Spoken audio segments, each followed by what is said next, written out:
తిరిగి BCN news కి స్వాగతం.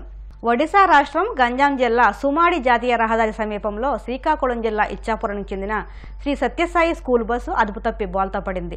ఈ ప్రమాదంలో బస్సులో ఉన్న 20 మందికి పైగా చిన్నారులకు స్వల్ప గాయాలయ్యాయి.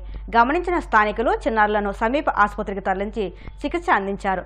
విషయం తెలుసుకున్న ఒడిశా పోలీసులు ఘటనా స్థలానికి చేరుకుని సహాయక చర్యల్లో పాల్గొన్నారు. రజక వృత్తిదారులకు ఉచిత కరెంటు ఇవ్వాలని, సమస్యలను తక్షణం పరిష్కరించాలని ఉమ్మడి పశ్చిమ గోదావరి జిల్లా రజక జన సంఘ అధ్యక్షులు చిలకలపల్లి కట్లయ్య కోరారు. ఏలూరు జిల్లా కొయ్యలగూడెం మండలం కన్నాపురం తదితర గ్రామాల నుంచి రజకులు జిల్లా రజక సంఘ భవనానికి వచ్చి వారి సమస్యలపై చర్చించారు. ఈ సందర్భంగా కన్నాపురం రజకులు మాట్లాడుతూ తమ చెరువుల వద్ద బోరు ఏర్పాటు చేసే విద్యుత్ కనెక్షన్తో పాటు విశ్రాంతి భవనాలు ఏర్పాటు చేయాలని రజక సంఘ నాయకులను కోరారు. ఈ సందర్భంగా కట్లయ్య మాట్లాడుతూ 11 ఎకరాల దర్శన వారి చెరువును 70 సంవత్సరాల క్రితం కన్నాపురం రజకులకు కేటాయించినట్టు పేర్కొన్నారు.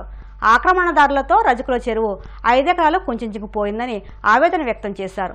రెవెన్యూ అధికారులతో పోరాడి రజకులు అలసిపోయారని, ఆక్రమణల తొలగింపునకు ప్రజాప్రతినిధులు సహకరించాలని కోరారు. అనంతరం కన్నాపురం గ్రామ రజక సంఘం జిల్లా అధ్యక్షుల సమక్షంలో నూతన కార్యవర్గాన్ని ఎన్నుకున్నారు. ఏలూరు జిల్లా పోలవరం నియోజకవర్గం కొయ్యలగూడెం మండలం కన్నాపురం అనే గ్రామం నుంచి వారు పలు సమస్యలను జిల్లా సంఘం దృష్టికి తీసుకురావడం జరిగింది. అయితే ఈ కన్నాపురం అనే గ్రామంలో సుమారు 60 కుటుంబాల రజకులు రజక వృత్తి మీద ఆధారపడి జీవిస్తున్నారు. సుమారు 70 ఏళ్ల క్రితం దర్శనాల చెరువు అనే చెరువు రాష్ట్ర ప్రభుత్వ ఆదేశాల ప్రకారంగా సుమారు 10 ఎకరాల చెరువును కేటాయించడం జరిగింది. అప్పుడు జిల్లా కలెక్టర్ ఏలూరు వారి ఆదేశాల ప్రకారంగా వీరికి రజక విశ్రాంతి భవనాన్ని కూడా మేము మంజూరు చేయటం. అయితే ఈ చెరువు పూర్తిగా ఆక్రమణలతో నిండిపోవటం, 11 ఎకరాల చెరువు సుమారు 5 ఎకరాలు కుదించుకుపోవడం దురదృష్టకరమైన విషయం. అయితే ఈ చెరువు పూర్తి ఆక్రమణతో నిండిపోవడం వల్ల రజక వృత్తిదారులు తీవ్రమైన ఇబ్బందులు పడుతూ ఉండేవారు. గతంలో 7-8 సంవత్సరాలు 10 సంవత్సరాల క్రితం కూడా మేము సంబంధిత రెవెన్యూ డివిజనల్ అధికారులకు అదేవిధంగా రెవెన్యూ అధికారులకు కూడా మేము చెప్పడం జరిగింది. అయినా న్యాయం జరగలేదు. గత్యంతరం లేని పరిస్థితుల్లో రజకులు చాలా ఇబ్బందులు పడుతూ ఉన్న చెరువునే చూసుకుంటూ వృత్తి చేసుకుంటున్నారు. గతంలో 20 ఏళ్ల క్రితం అక్కడ చిన్న బోరు కూడా ఏర్పాటు చేయడం జరిగింది. ఇప్పుడు నీరు రావట్లేదు. అయితే రజక వృత్తిదారులు నీరు రాక సరైన రీతిలో ఉండలేకపోవడం వల్ల వృత్తికి తీవ్రమైన ఇబ్బందులు కలుగుతున్నాయి.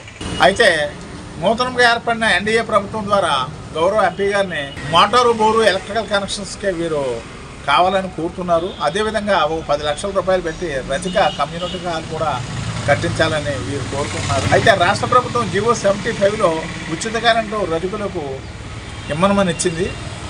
ఆ ప్రకారంగా వీరికి అక్కడ బోరు ఒక 15 HP బోరు కనుక వేసినట్లయితే వీరికి ఫ్రీ కరెంటే గవర్నమెంటే ఇస్తుంది. కాబట్టి చంద్రబాబు నాయుడు గారి ప్రభుత్వంలోనే జీవో 75 2018లో ఇవ్వడం జరిగింది. దాని మీద ఏపీటీసీఎఫ్ CMD గారు కూడా ఆల్ SCs కూడా డైరెక్షన్స్ ఇవ్వడం జరిగింది. ఆ ప్రకారంగా కనుక ఎంపీ గారు నిధులు మంజూరు చేసినట్లయితే వీళ్ళకి కూడా ఫ్రీ కరెంట్ వస్తుందని కోరుకుంటున్నారు. జిల్లాలో అనేక గ్రామాలు సంఘాలుగా ఏర్పడలేదు. అయితే జీవో 892లోనూ అదే 343లో కూడా సంఘంగా ఏర్పడుతున్న రజకులు చెల్లిమని జీవోలో ఇచ్చారు. ఖచ్చితంగా సంఘంగా ఉండాలి. కాబట్టి గ్రామ సంఘాలు అందరూ కూడా సంఘాలుగా ఏర్పడి ప్రభుత్వం ఇచ్చినటువంటి సంక్షేమ పథకాలు కూడా వారు సద్వినియోగం చేసుకోవాలని ఈరోజు ఏలూరులోని ఉమ్మడి జిల్లా రజక సంఘ భవనంలో నేను మాట్లాడటం జరిగింది. విజయవాడ దుర్గా మల్లేశ్వర స్వామివార్ల దేవస్థానంలో దుర్గమ్మను తెలంగాణ రాష్ట్ర ఎన్నికల కమిషనర్ పార్థసారథి దంపతులు దర్శించుకున్నారు. అమ్మవారి ఆలయానికి రాగా ఈవో KS రామారావు ఆలయ మర్యాదలతో స్వాగతం పలికారు. అనంతరం దంపతులు అమ్మవారిని దర్శనం చేసుకోగా పండితులు వేదాశీర్వచనం చేశారు. అనంతరం ఆలయ కార్యనిర్వహణాధికారి వీరికి అమ్మవారి శేషవస్త్రం, ప్రసాదం, చిత్రపటం అందజేశారు. ఏలూరు జిల్లా భీమడోలు నూతన తహసీల్దార్గా బి రమాదేవి మంగళవారం బాధ్యతలు స్వీకరించారు. ఉమ్మడి పశ్చిమ గోదావరి జిల్లాలో పలు ప్రాంతాల్లో రెవెన్యూ శాఖలో పలు విభాగాల్లో ఏలూరు కలెక్టరేట్లో ఏవోగా పనిచేసిన రమాదేవి గత ఎన్నికల సమయంలో ఉమ్మడి తూర్పుగోదావరి జిల్లా కడియం తహసీల్దార్గా సమర్థవంతంగా విధులు నిర్వహించారు. ఈ మేరకు మంగళవారం భీమడోలు తహసీల్దార్ కార్యాలయంలో బాధ్యతలు చేపట్టిన అనంతరం తహసీల్దార్ రమాదేవిని మండల VROలు, సర్వేయర్లు, VRAలు, రెవెన్యూ సిబ్బంది స్వాగతం పలికారు. కార్యక్రమంలో deputy tahsildar Shamshuddin, civil supply DT Madhavarao, RI Kiran Kumari, మండల సర్వేయర్ ధర్మారావు, మండల VRO సంఘ అధ్యక్షులు శంకర్, వెజ్జు వినయ్ కుమార్ తదితరులు పాల్గొన్నారు. నా పేరు బి రమాదేవి. నేను ఈరోజు తహసీల్దార్ భీమడోలుగా ఛార్జ్ తీసుకోవడం జరిగిందండి. ప్రజలకి ఏదైనా కావాలన్నా కూడా వచ్చి ఇక్కడ ఏదైనా ప్రాబ్లమ్స్ ఉన్నా చెప్తే మా వరకు మా లెవెల్లో అయినంత వరకు మేము తీర్చడానికి కృషి చేస్తాము.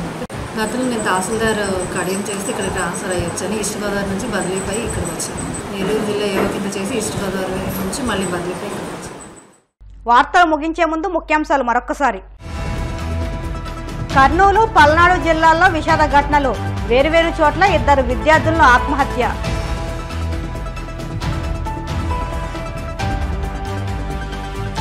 పాలకొల్లు మండలం పూలపల్లిలో భారీ చోరీ, పిల్లలను ప్రైవేట్ క్లాసుల నుంచి తీసుకొచ్చేలోపే ఇల్లు గుల్ల. ఒడిశా రాష్ట్రం సుమాడి జాతీయ రహదారిపై స్కూలు బస్సు బోల్తా, 20 మంది చిన్నారులకు స్వల్ప గాయాలు.